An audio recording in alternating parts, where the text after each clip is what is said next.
Her şey bir cinsel fantaziyle başladı. Sonrasında dehşet veren bir cinayete dönüştü ve her şeyden önemlisi bu cinayet an be an kameraya kaydedildi.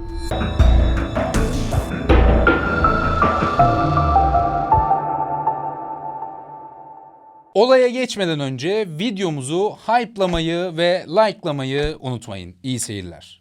4 Şubat 2005 İstanbul Beyoğlu. Bir evden dumanlar yükseliyor, itfaiyeler geliyor, dumanlar söndürülüyor, içeride bir ceset. Ama bu kimin cesedi, neden öldürüldü, neden yangın çıktı ve daha birçok soru. Gelin Mehmet Gülbiz cinayetine beraber bakalım.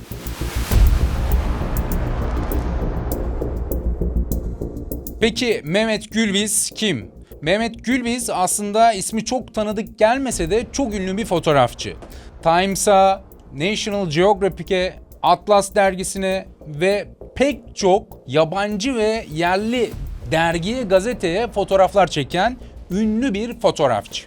Mehmet Gülbiz'in olayı basında temel içgüdü cinayeti olarak adlandırıldı. Ama bu cinayet sadece bir temel içgüdüden mi ibaretti yoksa fantazilerle süslenmiş karanlık bir zihnin işleyişi miydi?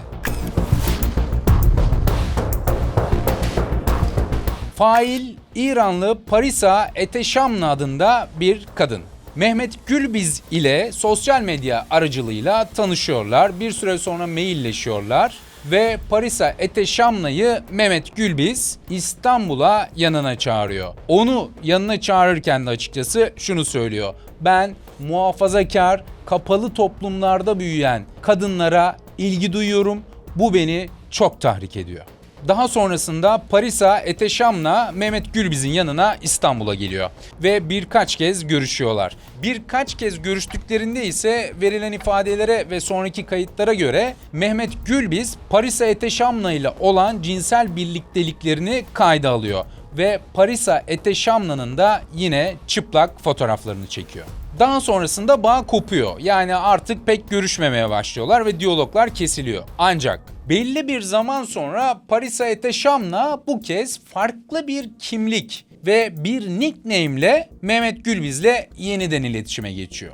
Mehmet Gülbiz farklı bir kimlikle iletişime geçtiği için aslında onu çok tanımıyor. Ama yine kendisini İran'dan gelecek biri olarak tanıttığı için ve Mehmet Gülbiz'in de bu zaafını bildiği için Mehmet Gülbiz hemen onu İstanbul'daki evine davet ediyor. Mail yazışmalarının sonucunda Parisa Eteşam'la Mehmet Gülbiz'in evine geliyor. Ve Mehmet Gülbiz aslında Parisa Eteşam'la'yı görünce ilk bir şaşırıyor. Ama zaten beğendiği bir kadın olduğu için de hiç bozuntuya vermiyor. Eve tekrar buyur ediyor. Peki aklımıza şu soru gelebilir. Parisa Eteşam'la neden başka bir kimlikle iletişime geçmiş olabilir? Kimliğini gizlemesi demek aslında Mehmet Gülbiz ile tek amacının buluşma olmadığını gösteriyor. Yani bunu biraz kedi fare oyununa çevirmek istiyor. Tabii bu bir ihtimal. Bir diğeri de kendisinin Mehmet Gülbiz nezdinde çok bir değerinin ya da albenisinin olmadığını düşünüyor olabilir. Bu da bir ihtimal ve kendisini başka biri olarak tanıtıp yeniden onunla görüşmek istiyor olabilir. Bu da bir yerde dursun şimdilik.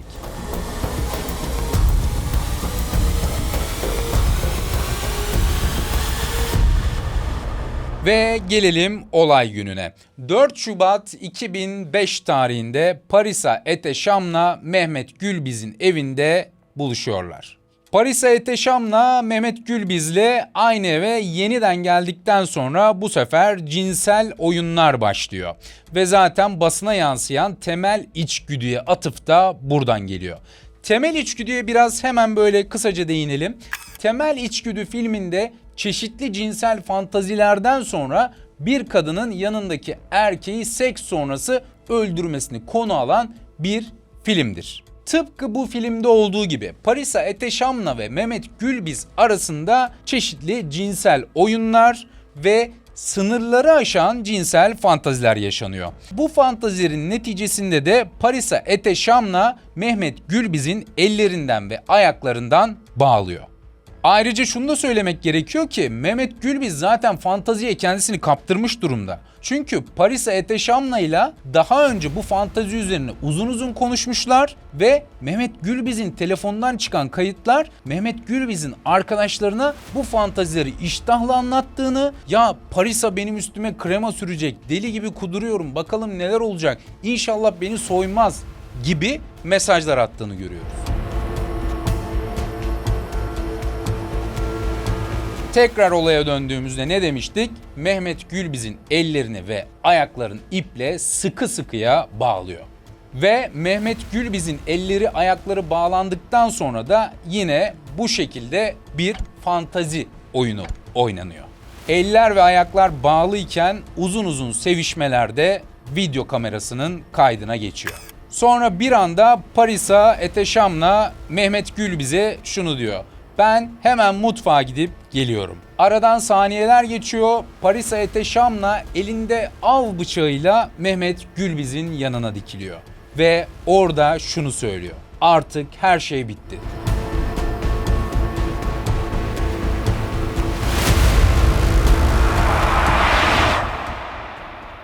Artık her şey bitti diyor ve ilk darbeyi kalbine saplamakla birlikte onu oracıkta öldürüyor.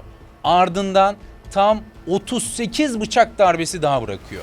Ve her şeyden önemlisi 17 dakikalık bir kamera kaydı var.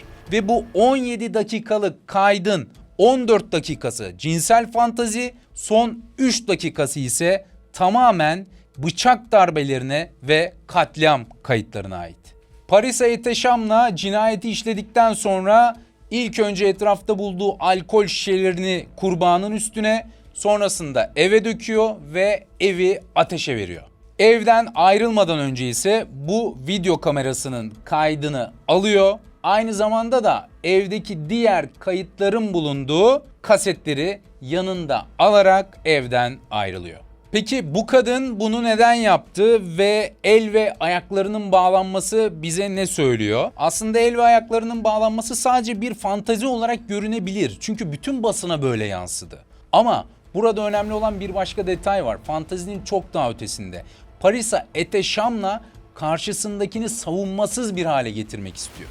Kendisi bir kadın, karşısında bir erkek var ve sonraki verdiği ifadelere göre bu kayıtları alması gerekiyor Parisa Eteşamlı'nın. Dolayısıyla onu savunmasız hale getiriyor, rahatlatıyor ve sonrasında av ve avcı oyununu oynuyor. Peki bir insan daha önce yakınlık kurduğu birine bu kadar öfke biriktirebilir mi ya da bu kadar zarar verici bir şey yapabilir mi? Aslında genel anlamda baktığımızda en yakınlarımızdan zarar görmüşüzdür daha çok hayatımız boyunca. Çünkü en yakınlarımıza karşı daha savunmasızızdır. Ve Parisa Eteşamlı'nın ifadelerine göre de o yakınlığına güvenerek bazı fotoğraflar atıyor ona.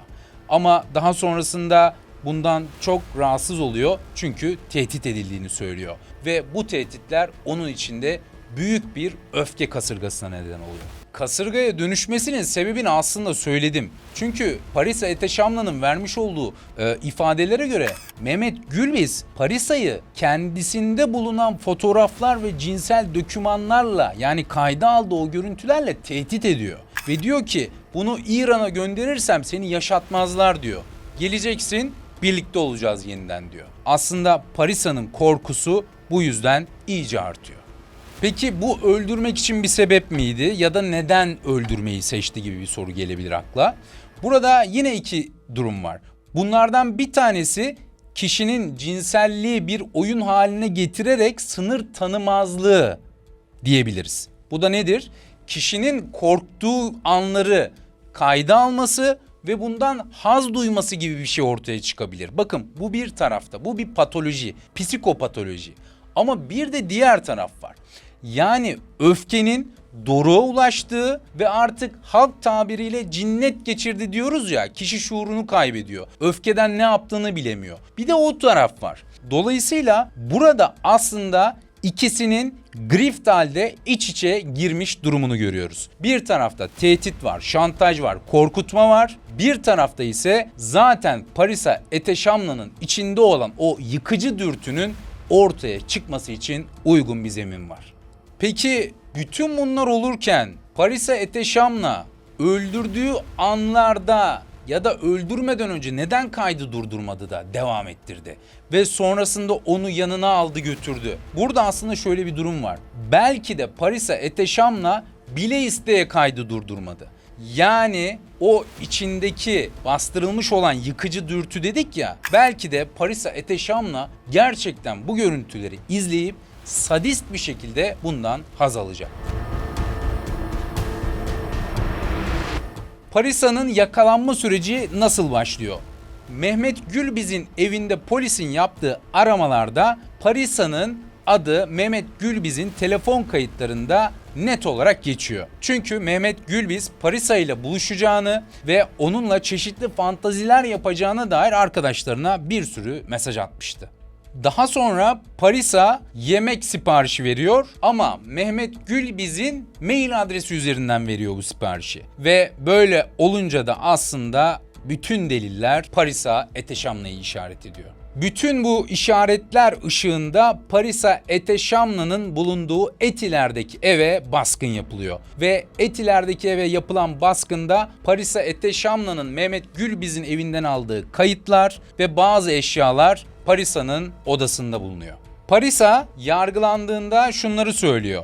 Ben kendimi savunmak için yaptım. Mehmet bana saldırdı, zarar verecekti ve ben onun için bunu yaptım diyor. Ama video kaydı bize bunu göstermiyor. Parisa yaptığı eylemi sahiplenmiyor. Yani bunu ben işte bilerek, isteyerek yapmadım, zorunda kaldım diyor. Ama genel olarak bu tür olaylara baktığımızda hep şunu görüyoruz. Saldıran taraf hep zorunda kaldım, mecburdum gibi bu durumları meşru bir zemine taşımaya çalışıyor. Ben bunu yapmasaydım o bana bunu yapacaktı diyor.